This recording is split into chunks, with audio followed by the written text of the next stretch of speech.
uri umuyede urakorera 2500 cyangwa 3, hari n'abakorera 5, uri umufundo ukorera 3, hari abakorera 5, hari n'abakorera 10. Ariko ibyo byose warangiza byose ukabifata ukabizingazinga ukabiterera mu muriro hariya ngo ugiye muri izo ndaya ugiye kugura ibyo.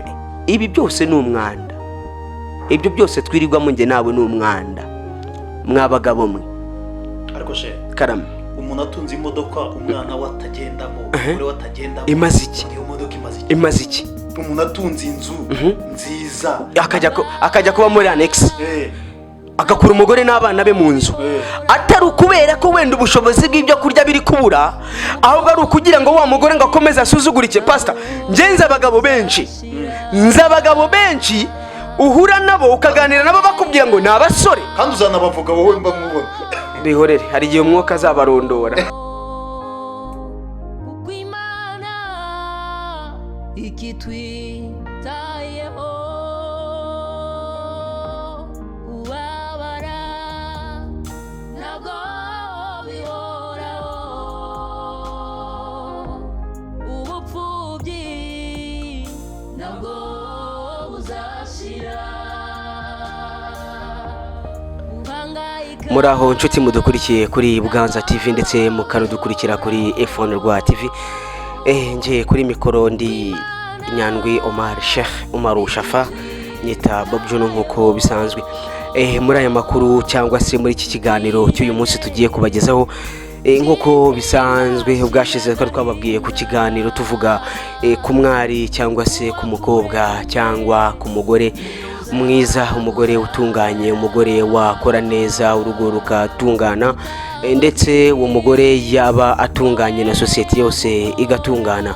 Twagaragaje rero umugore mwiza wari we, tunagaragaza na bimwe mu bikorwa bibi bakora bishobora gutuma batabona ibyiza, ndetse tunagaragaza n'agaciro k'umugabo. Uyu munsi rero turacyari kumwe n'ubundi na pasteri wacu. Turababwira ko uyu munsi tugarutse tubabwira ku kiganiro kijyanye n'umugabo nkuko twari twabibasezeranije. Pastor, mwaramutse neza she. Assalamu alaikum wa rahmatullahi wa barakatuh.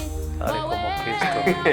Pastor rero kuvuga ngo wa alaikum salam wa rahmatullahi wa barakatuh bijya bikunda kumunanira cyane, ariko buriya biraza ko gusaba ko uri buze kuza mu ishuri tukakwigisha aka kantu ko gusubiza neza, kuko turabizi neza ko muri Bible harimo ngo nimuramuka muzifurize, nimugira inzu mwinjiramo muzabifurize amahoro. Niba muri iyo nzu harimo abanyamahoro, ayo mahoro yanyu bazabasubiza amahoro. N'umurongo muremure cyane uri muri Bibiliya. Kubw'ibyo rero Pastor, tuguhaye ikaze muri studio za Buganza TV.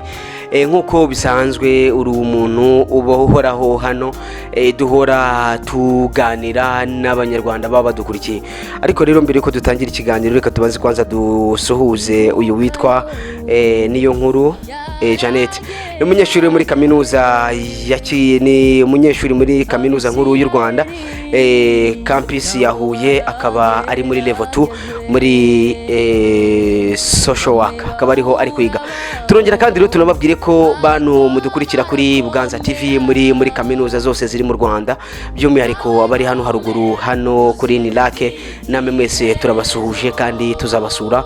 Televiziyo ya Buganza TV izabasura aho muherereye hose muri izi kaminuza murimo. Turababwira rero ku bijyanye n'uyu umugabo mwiza. Turabanza tunamugaragaza umugabo uri buze ko bari mwiza. Umugabo nibura yakabaye ari wo witwa umugabo wawe, ese ameze ate? Pastor, ijambo ni ryawe. Murakoze cyane, Imana ibamugisha. Dushimira Imana yaturinze muri iyi minsi, turinze uyu munsi, tukaba tugejeje uyu munsi aya magingo turi amahoro, turi bazima. Izina ry'Imana rihabwa icyubahiro. Ubushize twaraganiriye tuganira ku mugore mwiza ukwiriye kuba yubatse societe nyarwanda, umugore mwiza ukwiriye kubaka itorero rya none, umugore mwiza dukwiriye kuba dufite muri iki gihe cya none, muri iyi si ya none. Umugore ushobora guhindura isi nziza kuruta uko imeze uyu munsi cyangwa kuruta uko yayisanze. Twamuganiriyeho kandi twabonye ibitekerezo byanyu, twabonye message zanyu, comments zanyu twarazibonye. Abantu bose bashyizeho commentaire, Imana ibamugisha. abantu batubwiye ngo courage, Imana ibahe umugisha. Mwatubwiye ko ari byo, mwatubwiye ko mubikunze, namwe mwagiye mwongeraho muravuga umugore mwiza niwe nkingi y'iterambere. Mwavuze byinshi, umugore mwiza niwe ushobora gutuma urugo rumera neza. Mwavuze byinshi ku mugore kandi ibyo mwavuze ni ukuri. Mwaradusabye rero ngo uyu munsi tuganire ku mugabo mwiza. Umugabo mwiza ubundi agomba kuba ameze ate? Ni ikihe kintu gishobora kuranga umugabo mwiza? Reka tubanze dusome ubundi mwiremwa byari bimeze biti. Kadusome Itangiriro, igitabo cya mbere cya Mose cyitwa Itangiriro, igice cya mbere umurongo wa 27. Itangiriro igice cya mbere umurongo wa 27. Share. Tumeze neza. Meze neza cyane. Namahoro share. Nishimye.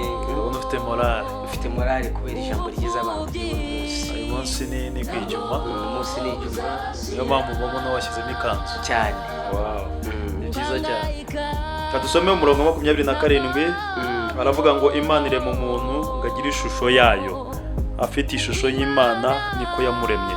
Umugabo n'umugore niko yabaremye. Kuvuga ngo umugabo, mbere Imana ijya kurema yaremye umugabo, umugore akurwa mu mugabo. Rero mu kurema k'umugabo yaremwe mu ishusho y'Imana, yarakwiye kugira imimerere y'Imana, yarakwiye kugaragaza Imana mu kuremwa k'umugabo. Rero umugabo amaze kuremwa ntabwo ariko yabaye. Ijambo ry'Imana riravuga mu Itangiriro mu bice 5, haravuga ngo mu bice 6 umurongo wa 5 haravuga ngo Imana yicuza impamvu yaremye umuntu. Yabyicujije imaze kubona ko umuntu atagenze nk'uko yashakaga akagenda. Yabyicujije imaze kubona ko umuntu atari muri gahunda nziza y'Imana yamuremeye. Yicujije imaze kubona yuko umuntu atarimo kugaragaza ishusho yayo. Rero no kuvuga ngo uyu muntu waremwe mu ishusho y'Imana, ubundi Imana imeze ite cyangwa yari imeze ite? Tubanze twibaza icyo kibazo sheha. Ubundi icyambere, Imana ni urukundo. Imana nta rwango igira. Karakteri z'Imana igira imbabazi. Muri karakteri z'Imana harimo kubabarira, imbabazi, kubabarira. Iyo niyo karakteri iranga Imana. Ikindi kiranga Imana muri karakteri zayo, nta cyaha igira. Hari karakteri nyinshi zerekana Imana. Imana ica bugufi, yicisha bugufi. Kuba turiho tugenda, Bibiliya tubwira mu rwandiko Pawulo yandikiye Abakorino, haravuga ngo twebwe turi insengero z'Imana. Kuba Imana yemera guca bugufi igatura mu mubiri wanjye ni ikimenyetso cyo kwicisha bugufi. Bega ngiba mu bantu. Imana ubundi ubwayo iba mu bantu, ntabwo iba mu nzu zubatswe n'amaboko y'abana b'abantu. Iba muri twebwe baremwe muri bwa buryo buciriritse, ariko nitwe Imana yashimye guturamo. Mu bintu byari bigomba kuranga Imana rero, nk'uko Imana yaremye umuntu mu ishusho yayo, hari harimo no ko agomba guca bugufi, akagira imbabazi nk'uko twabibonye. Rero ni ukuvuga ngo uyu munsi twaje kuvuga ku mugabo. Umugabo yari umuntu ukwiye kugira imbabazi, agaca bugufi kandi akitanga nk'uko Imana yatwitangiye. Kuba turiho turi mu mbabazi byaturutse mu rukundo rw'Imana. Yadukunze, yarangiza ikanatwitangira.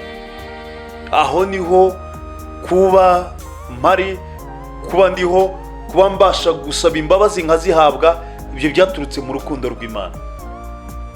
Umugabo mwiza rero nawe waremwe mu ishusho y'Imana agomba kuba agira urukundo, agomba kuba agira imbabazi, kandi agomba kuba aca bugufi. Umugabo mwiza nuko aba agomba kumera. umugabo mwiza isi ya none ikeneye, umugabo mwiza sosiyete yacu nyarwanda ikeneye, nuko aba agomba kuba ameze. Umugabo mwiza itorero ikeneye, nuko aba akwiriye kuba ameze. Iyo usomye ijambo ry'Imana mu rwandiko rwa mbere rwa Petero ubibona neza. Urwandiko rwa mbere rwa Petero ibice 3 umurongo wa 7 haravuga ngo namwe bagabo nuko mubane n'abagore banyu mwerekana ubwenge mu byo mubagirira, kuko bameze nk'inzabya zidahwanyijwe namwe gukomera, kandi mububahe, mugire muti mububahe nk'abaraganwa namwe ubuntu bw'ubugingo, kugira ngo amasengesho yanyu ye kugira inkomyi. Umugabo ategetswe gukunda umugore we kandi akamwubaha. Umugore nawe ategetswe kugandukira umugabo. Umugore araganduka, umugabo agakunda kandi akubaha. Ukubahisha umugore wawe, niko umugabo mwiza akwiriye kuba ameze. Bivuze ngo umugabo aba akwiriye kuba yujuje ubunyangamugayo. Nicyo kintu gishobora gutuma urugo, sosiyete nyarwanda, itorero rimera neza. Nuko umugabo agomba kuba yujuje ibi ngibi: agendera mu rukundo, agendera no mu kubaha umuryango. Umugabo wubashe umuryango n'abandi arabubaha.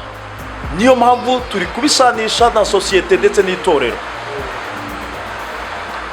Rero bagabo, uyu munsi ubwo duheruka twavuze ko kuba abagore bataganduka aricyo gituma ingo nyinshi zitubakika, bigatuma babyara n'abana ntibarerwe n'ababyeyi babo, bigatera ibibazo, ubujura bukabije, urubyiruko rwinshi rukaba ruri mu nzu y'imbohe, bikaba bimaze kuba ikibazo gikomeye kandi giteje ikibazo sosiyete, byaraturutse ku ngo zitagenze neza, ku badamu batagandutse. Uyu munsi rero n'abagabo badakunda imiryango yabo, badakunda abagore babo, batabubaha, bituma sosiyete tubayemo ibamo ibibazo, bituma abagore bava mu ngo n'abana bagahunga iwabo, bakagenda gushaka ubuzima hakiri kare batarahabwa uburere, bigatuma baba hanze, ku buryo udashobora kumubonamo ubunyarwanda. Nta ndangagaciro nzima yigeze ahabwa, nta bupfura yigeze atozwa. Niyo mpamvu bikomeje kugorana mu gihe nk'iki. Ubushize twaravuze ngo bagore muhinduke, divorce ntizigezweho. Uyu munsi n'abagabo twigarutseho. Bagabo natwe duhinduke. Ntabwo bikwiriye yuko divorce zikomeza kubaho. Ntibikwiriye yuko abagore bacu bicuza impamvu bamenyanye natwe. Ni inshingano zacu, biri mu burenganzira bwabo gukundwa n'abagabo babo, kubahwa n'abagabo babo, biri mu burenganzira bwabo, biri mu nshingano zacu kubaha abagore bacu. Nitwubaha abagore bacu, tuzubaka ingo nziza, tugira imiryango myiza, kandi imiryango myiza natwe izadukomokeho. Bagaba mukurikiranye Buganza TV, hindura uko ugenda, kuko ntibigezweho. Ari Imana ntibinejeje, ari abaturanyi ntibibanejeje, na sosiyete ubamo ntibibanejeje. Usibye umuntu waba ugushyigikira nawe, ni wa wundi waba uhwanyijwe nawe. Ntibikwiriye yuko uyu munsi wumvira inama za wa wundi muhanyije imyitwarire, niba ushaka kandi ugamije kubaka umuryango. ntabwo uyu munsi ukwiriye kugendana n'umuntu wananiwe kubaka urugo. Nta kintu yagufasha kuko nawe nirwo rugendo urimo, uri mu nzira yo gusenya. Ahubwo uyu munsi ukwiriye kugira inshuti y'umuntu wubatse urugo bigashoboka, kuko atari mu rugendo rwo gusenya urugo niwe wagufasha kugira ngo nawe wubake urugo neza. Imana idufashe kandi bafashe turusheho kubyumva neza. Bagabo bene data, mukunde abagore banyu. Shewo mani, umuntu wakunze umugore we ntamwicisha inzara, ntabwo ashobora kumwicisha inzara. Akora uko ashoboye mu mbaraga ze, mu bwenge bwe, ariko agashaka ibitunga umuryango.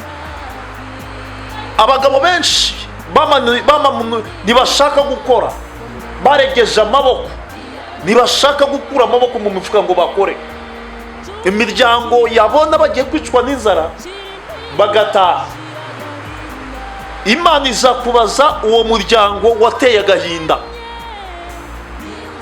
Ntabwo bikwiriye yuko abantu baramuka bakujya inyuma, abantu batanga ibyabo bagushyigikiye ugiye kubaka urugo, nugera mu rugo ngo nukore inshingano zawe arizo kwita ku muryango, kuwuhahira, kuba hafi no kuwubaha.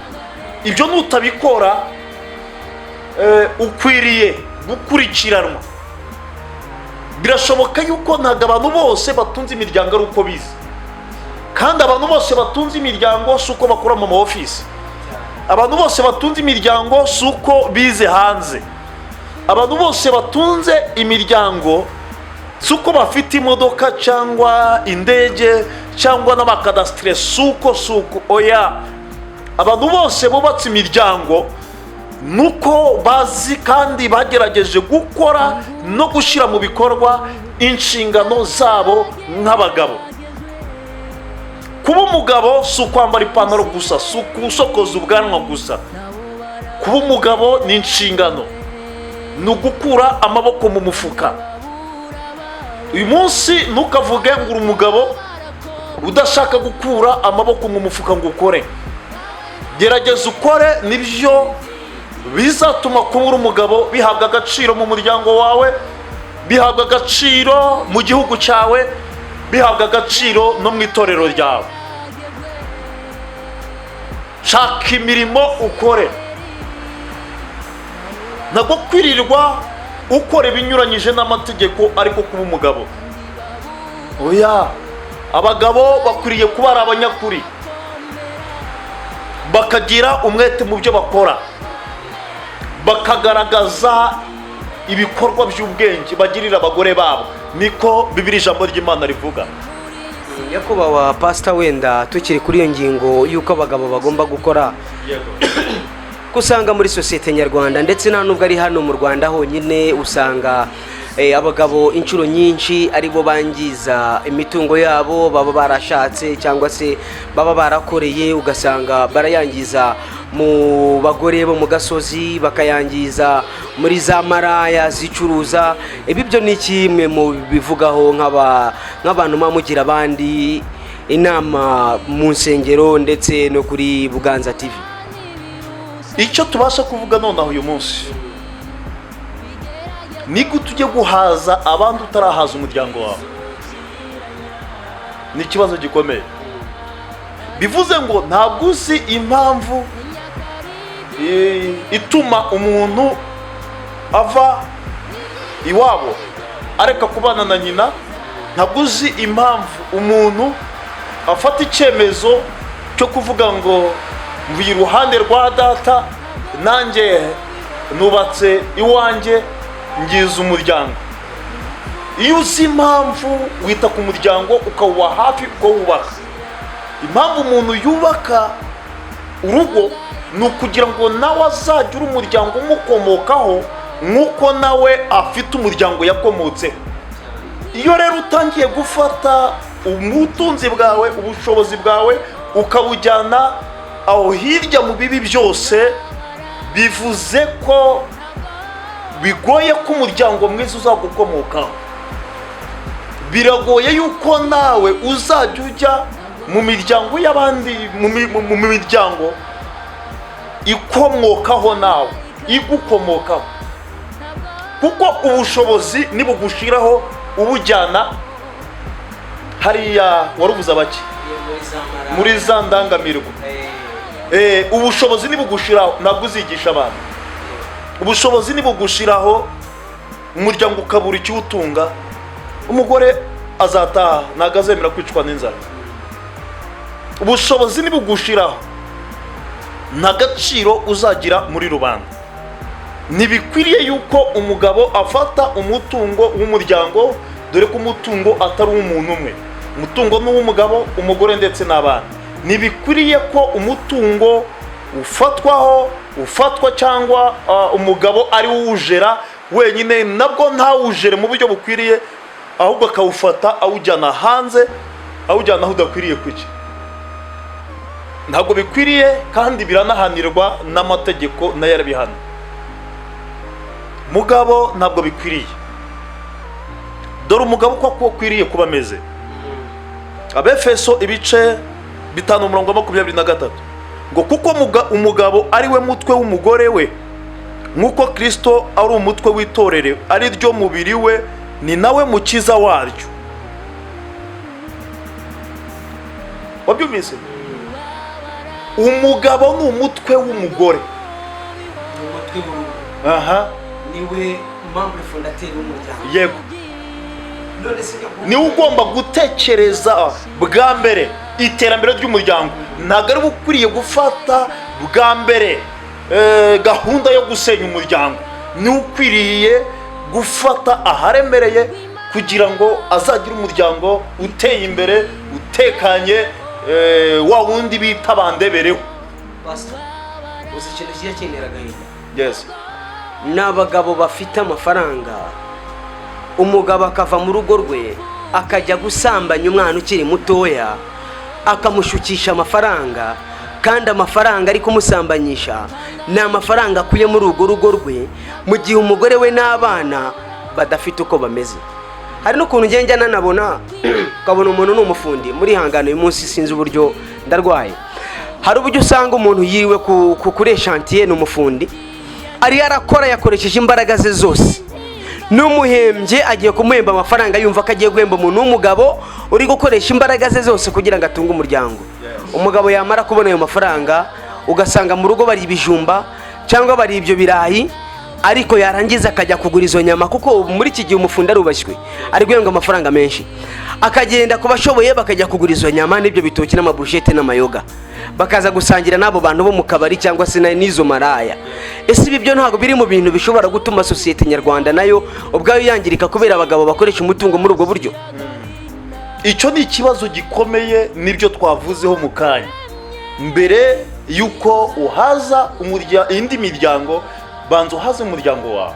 Mbere yuko ugaragaza urukundo hanze muri sosiyete, garagariza urukundo umuryango wawe. Umugabo si wa wundi abana babona bakinjira munsi y'igitanda. Umugabo si wa wundi umugore abona ngabwira abana ngo cyaso kiraje, ngusange umutima umugiye mu mutwe. Umugabo ni wa wundi ugera mu rugo abana bakumva bagize ubwuzu ko dadi yinjiye mu muryango, umugore akagira ubwuzu ko umugabo yinjiye mu muryango. Umugabo ntabwo ari intare. Umugabo ntago ari ukwiye kwicara mu muryango ng'abana n'umugore imitima ibitari hamwe, ibidatekanye ngo imitima ibibarya. Oya, umugabo ni wa wundi uba uri mu rugo maze abana n'umugore bakumva baratekanye, bakumva bararinzwe, bakumva bafite amahoro, bakumva nta nzara bari bugire, bakumva nta uri bubakoreho, bakumva nta uri bubabuze ibyishimo. Uwo niwe mugabo. Niba nawe wageraga mu rugo abana bakajya munsi y'igitanda, umugore umutima ukamujya mu mutwe, hindura. Ntabwo ari we mugabo ukenewe ushobora guhindura sosiyete ya nyarwanda muri iyi minsi. Ntabwo ushobora guhindura itorero ry'Imana muri iyi minsi. Oya, ntabwo ari we. Uwo mugabo si we dukeneye. abagabo reka duhindure uko twitwara, reka duhindure uko tuvuga. Abefeso ibice 5:25 haravuga ngo bagabo mukunda abagore banyu nk'uko Kristo yakunze itorero akaryitangira. Umugabo utitangira umugore we, uwo mugabo ntabwo ari we. Burya wareka no kurya umugore akarya akagubwa neza. Usanga umugabo ari kwifurahisha, yatembereye, yasohotse, arimo arashopinga imyambaro igezweho yose, arashopinga, ariko ugasanga umugore nta gitenge agira, ugasanga umugore nta nkweto agira, ugasanga umugore nta nakanta, ugasanga umugore afite ipfunwe ryo kujya mu bandi, ugasanga umugore yabaye nk'umucakara mu muryango. Mukunda abagore banyu kandi mubitangire nk'uko Kristo yakunze itorero akagira gute, akaryitangire. Namwe mwitangire imiryango yanyu.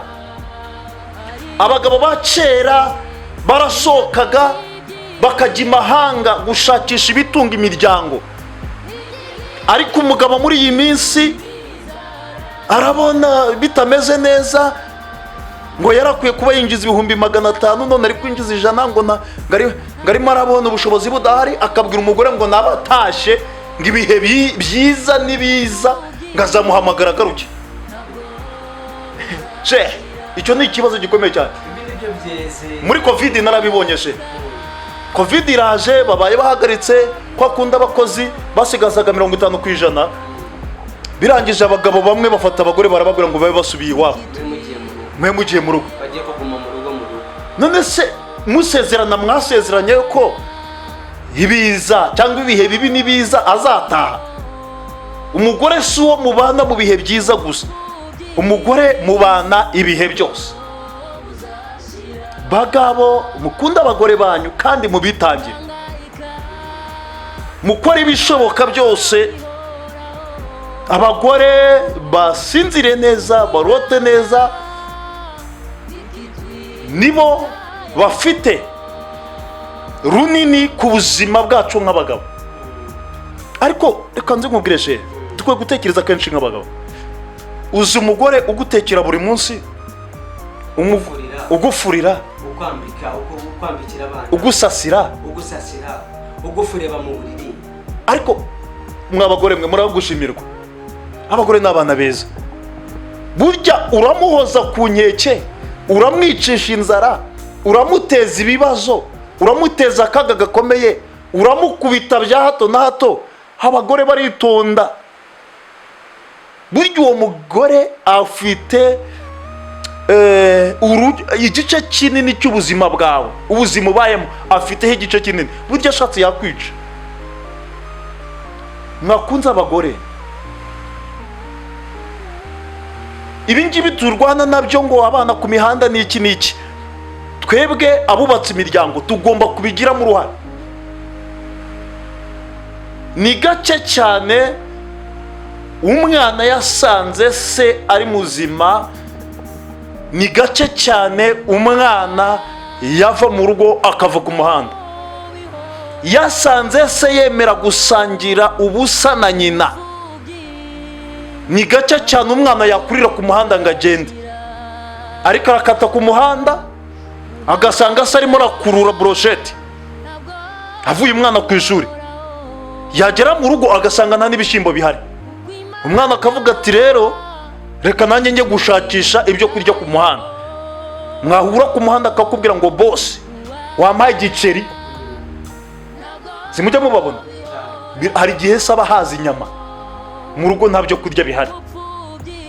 Uwo mwana rero kugira ngo uzamubwire ngo jya mu rugo, jya mu muryango, biragoye. Azi ko ku muhanda haba inyama, biragoye.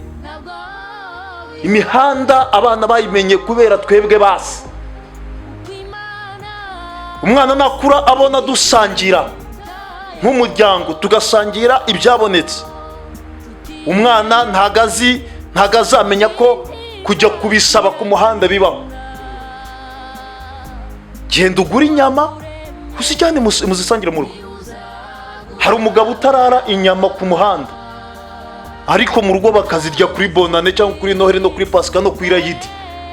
icyo ni ikibazo gikomeye cyane.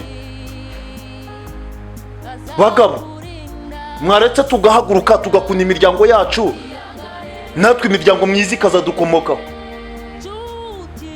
Ni twebwe mpamvu zikomeye zo gusenya imiryango, zo gutuma imiryango myiza itabaho. Hari ikindi kintu dukwiriye kwibaza nk'abagabo. Twihaye ngo nta mugabo usambana. Icyo ni ikibazo.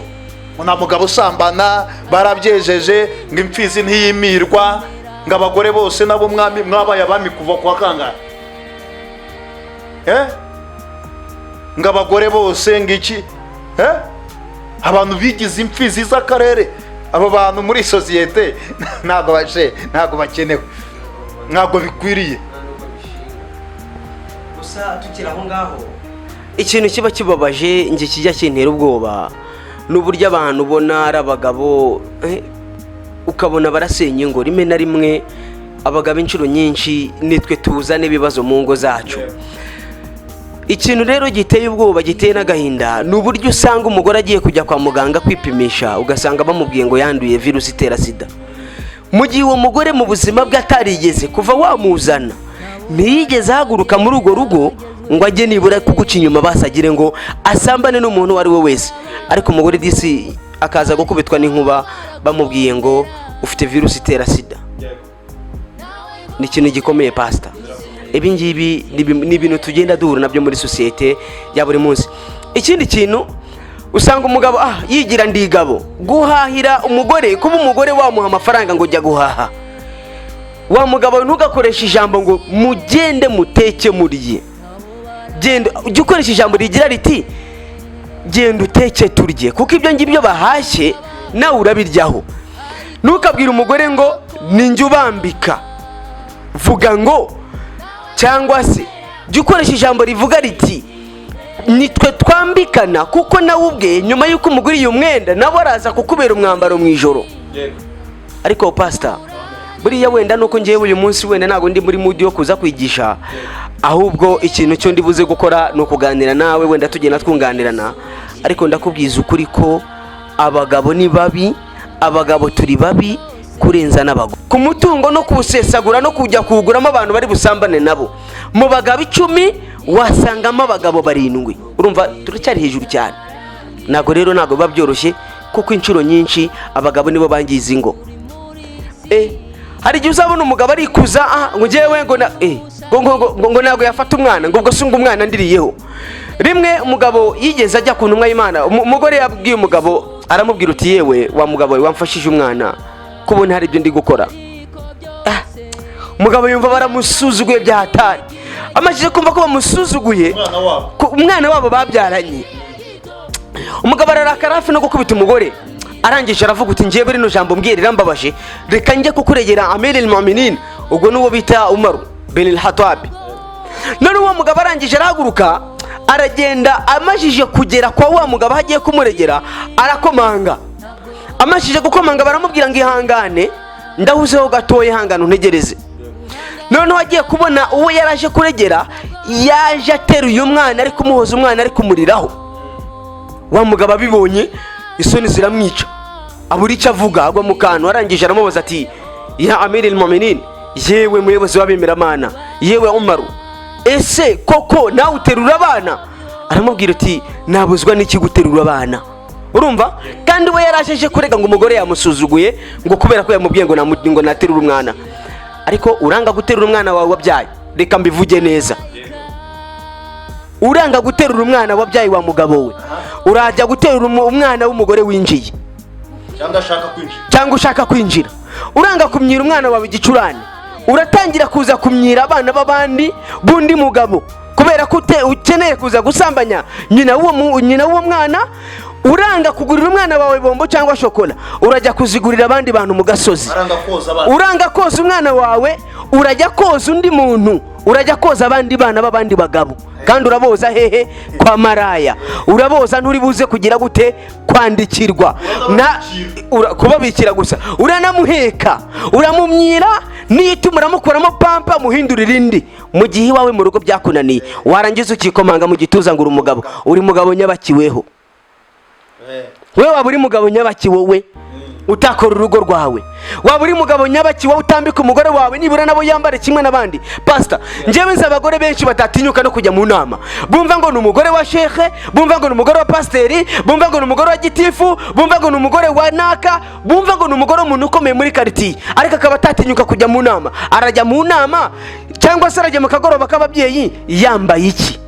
Nta boda, yirirwa yambaye bodaboda, ntimwamugurira inkweto, nyamara abandi bagore urazibagurira. Ntimwamugurira igitenge, nyamara abandi bagore urakibagurira. Ntago wamwambika agapira keza cyangwa agapantaro keza cyangwa umwenda mwiza, nyamara abakobwa wiri gusambana nabo n'indaya wiri gusambana nazo wa mugabo we. Ibyo byose urabikora kandi ukabikora wishimye. Umenye ko iherezo ryawe ni ribi. Icyambere kizabikoreka ko iherezo ryawe ari ribi nuramuka umajije kwandura virusi itera sida. Umugore wawe nyamara niwe uzaza kugira gute? Niwe uzatangira guhangayikishwa n'iyo mibabaro, niwe uzatangira kugira ku gahinda, niwe uzatangira kugenda gukomakoma agira gute, agenda kurwaza agira gute. Mu gihe babandi bose wirirwamo, mu gihe babandi wambika, mu gihe babandi ukorera ibyo byose byiza byose, nta n'umwe uzaba ukikwitayeho wa mugabo we. Uwo ni umugabo. Aba bagabo rero nanjye ndimo, nawe urimo, n'abandi barimo, tugerageze twisubireho. Abagore dufite n'indagizo twahawe. Nuramuka ukoreye umugore wawe neza, ugakorera abana bawe neza, ukababana n'abantu neza, uzajya mu ijuru ry'Imana ishobora byose. Pastor, ibindi ko kuri tujye tubwiza abantu kuri, wenda niba bishaka bazakwange, ariko uzabe wabagejejeho kuri. Abagabo ntago turi abana beza. Bagabo tubatunze agatoki twihereyeho, turimo turababwira natwe twibwira. Mureke duhinduke, twubake imiryango myiza inezeza Imana kandi igendera mu mategeko atunganye. Nibwo bunyarwanda, nibwo bukristo, nibwo busilamu, nibwo kuba umugabo nyamugabo bikwiriye kuba bimeze. Hari ibyo nari ntangiye nkomozaho. Wirirwa uvuga ngo umugore wawe umufashe asambana ntiyagucira. Niba wumva ko gusambana biryana, ukaba udashaka ko bizakurya wafashe umugore wawe asambana, we kuki wumva gusambana ukumva gufashe nta birenze? Kujewe ngo nasambanye yakamfata ngo nta birenze. Kuki wowe uvuga ngo umufashe wamwica? Urumva nta birenze? Urumva byoroshye? Kuki ibintu bigukomereye? Kuki ushaka kubifata ngo mu gihe byageze ku mugore byorohe? Niba udashaka ko umugore wawe asambana, nawe reka gusambana. Niba udashaka ko umugore wawe asinda aba mubi, nawe reka kuba mubi. Ngo mufatiye ku kabare ngo yambona ngo umugore wasinze. Umugabo wasinze se we ni iki? Umugabo witesheje agaciro we ni iki? Abagabo musebya abandi. Hari abagabo basebya bagenzi babo. Umugabo gukuramo ipantaro akamanura agahagarara ku muhanda afite na doktora. Uri dogiteri hehe? Mu biki? Agaciro dutekereza wakabaye ufite ntago ariko ufite. Birashoboka uyu munsi hari abagabo bize bafite ubwenge bwo mu ishuri, ariko babuze ubwenge bwo kubaka ingo zabo. Hari abagabo uyu munsi ibigo runaka byatereye icyizere. Ni itorero ry'Imana, ijambo ry'Imana ribavugaho bene abo bagabo ngo umugabo utashobora kuyobora urugo rwe ngo ntashobora no kuyobora itorero ry'Imana. Bene abo bagabo kandi barahari, nabo bayobora amadini, bayobora amatorero, bayobora imiryango itegamiye kuri leta, bayobora ibigo runaka, barananiwe kuyobora ingo zabo. Niba byarananiwe kuyobora urugo rwawe, baraguha abantu 1000 ngo bayobore, uzabajyanaye? Ibyo bintu bagabo duhinduke, tube bazima, tube abagabo bo kwifuzwa, tube icyitegererezo cy'imirimo myiza, cy'ibyiza byose. Nibwo dufatanya n'abandi kubaka ejo heza h'imiryango yacu. Nibwo dufatanya n'abandi kubaka igihugu cyacu.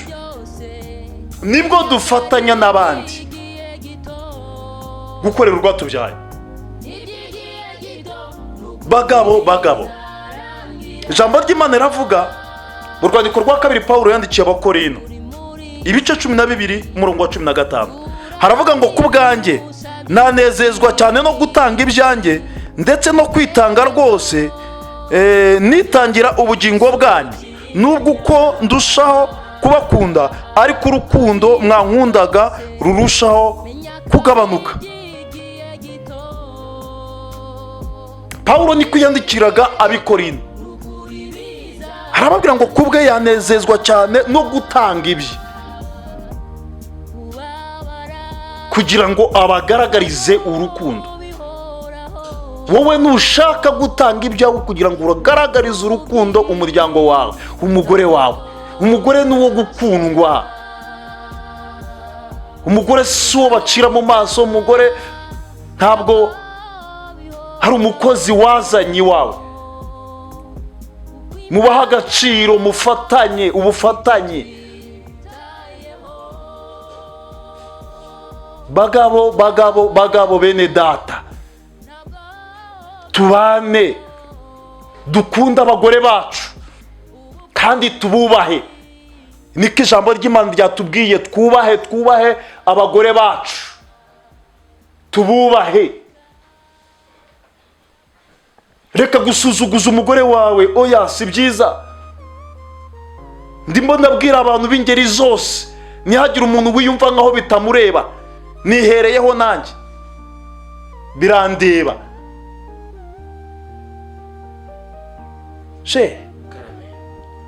ni ukuvuga ngo pastor, buriya hari ikintu abantu benshi bajya bakunda kwirengagiza. Wanga kwishyurira umwana wawe ishuri wabyaye ukaryishyura hahandi twavuze. Ibyo ni ibintu bibabaza abantu baba warabyaye, ibintu bikagenda bikabarika mu mutwe, bikabaremamo urwango. Ejo ukazabona umwana arakuze agakurana icyo gikomere kandi akiga akanarangiza. Iyo umwana we bwacya mu gitondo umwana yamaze kugira uko inzira z'Imana ni nyinshi. Umwana yamara kugira wenda agize ubushobozi, Imana imuhaye amafaranga kubera impano runaka, ukabona umwana arakomeye. Umwana yamara gukomera warangiza ukazajya wirirwa kutangaza amakuru ngo uramwana n'uwanjye. Murabizi Diamond uko byagenze, murabizi neza na bamwe mu bantu wenda hano mu Rwanda sinshatse kubavuga, simbavuze. Ariko ikintu cyo nakubwira ni kimwe, urirengagiza umugore washatse, umenye kuri kwirengagiza abana babakomotseho. Urirengagiza abana bagukomotseho, umenye kuri kwirahuriraho umuriro. Kubera ko niba Imana mu gusezerana, twe muri Islam ubutegetswe kwambika umugore, kumugaburira, kumuvuza no kumutuza ahantu utuye kandi heza.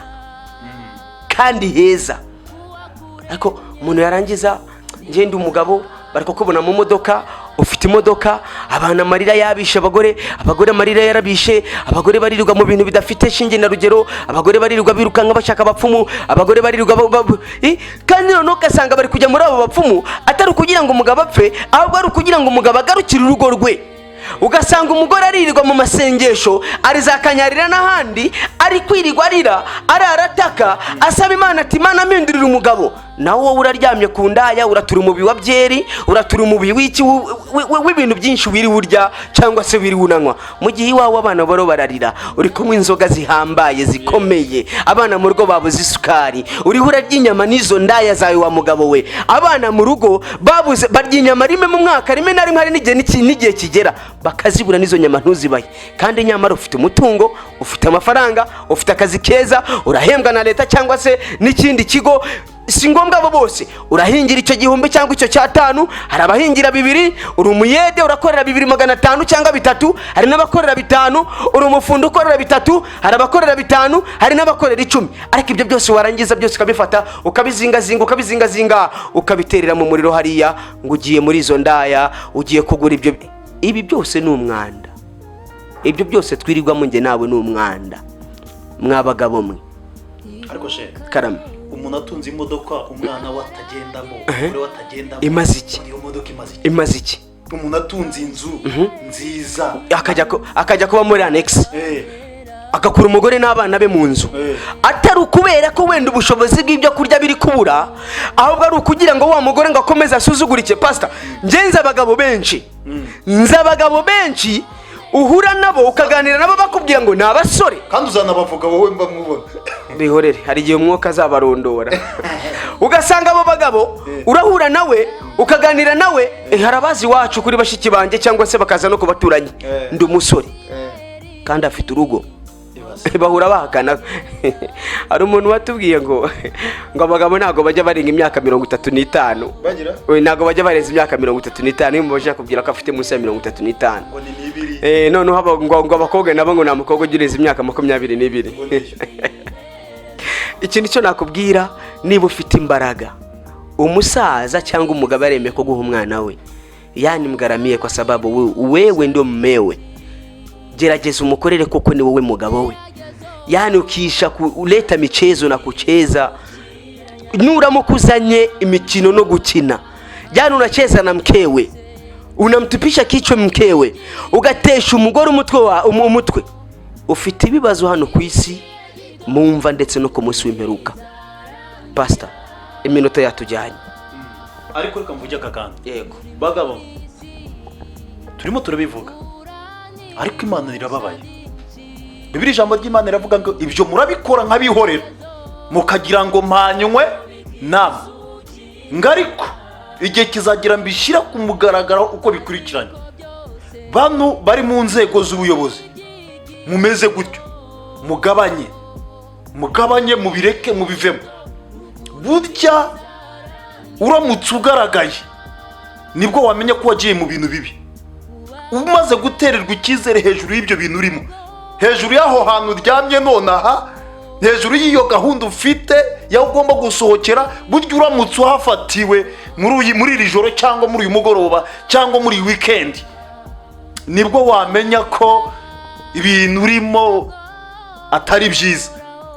Wa mugabo we k'amafaranga bari yahagije, wagarutse kubaka umuryango wawe, ari amarira y'abari abana, ari amarira y'uriya mugore, ugira ngo Imana izatuma ko akugwa neza.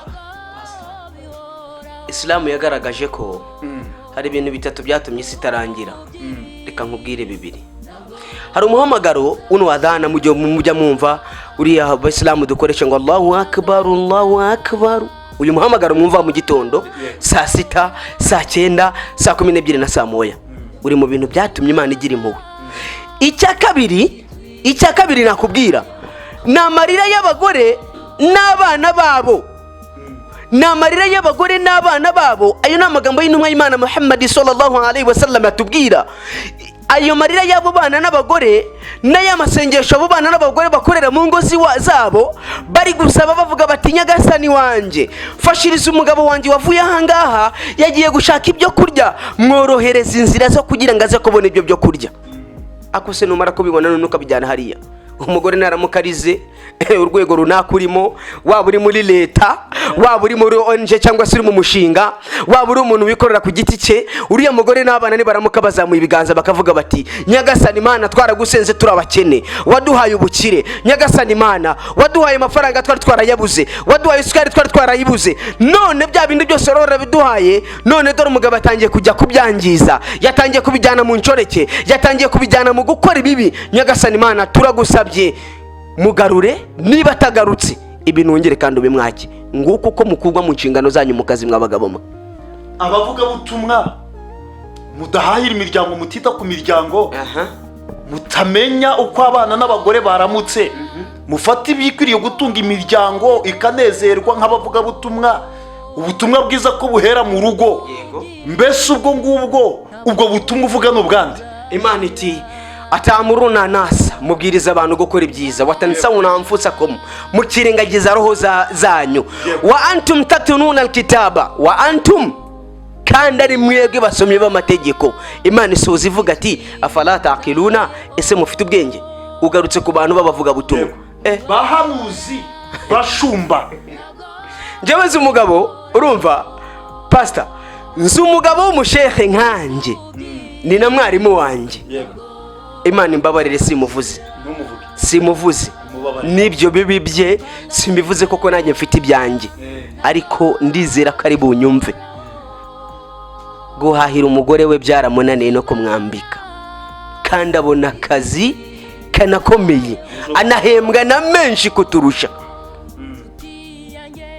Ariyizi niba nawe ari ukomeze, niba nanjye ari ukomeze, duhinduke kandi duhindure.